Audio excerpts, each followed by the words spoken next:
అందరికీ వందలండి. అందరూ ఆనందంగాను, ఆరోగ్యంగా ఉండాలని ఆ దేవుని వేడుకుంటున్నాను. నా పేరు బ్రదర్ ఉమ్ముడు చిన్న తుని. అదేవిధంగా శ్రమ దినాల్లో ప్రతి ఒక్కరు కూడా ఉపవాసంతో ప్రార్థన చేయి తమ తమ అవసరాలు దేవుడి దగ్గర మొరపెట్టాలని వేడుకున్నాను.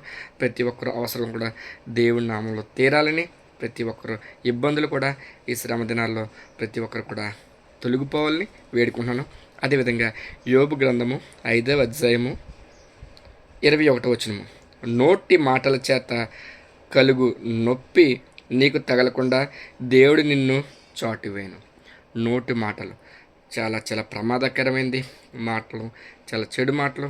చాలామంది మాటలతోనే చంపేస్తారు అని, మాటలతోనే హింసిస్తారు అని చాలామంది చాలా రకాలుగా బాధపడతారు. ప్రతి ఒక్కరు కూడా అటువంటి బాధల నుంచి దేవుడే మిమ్మల్ని చాటు వేయాలని, అదేవిధంగా దేవుడే మిమ్మల్ని కాచి కాపాడాలని, నోటి మాట వల్ల వచ్చు చెడ్డ మాటలన్నీ దేవుడు మనల్ని కాచి కాపాడతాడని, అదేవిధంగా ఎవరినైనా సరే మనం నోటి మాటతో హింసించకూడదు, నోటి మాటలతో దుర్భాషలాడకూడదు, నోటి మాటతో మరి ముఖ్యంగా ఎదుటివారిని ఏమీ అనకూడదు, మరి ముఖ్యంగా చెడుగా మాట్లాడకూడదు.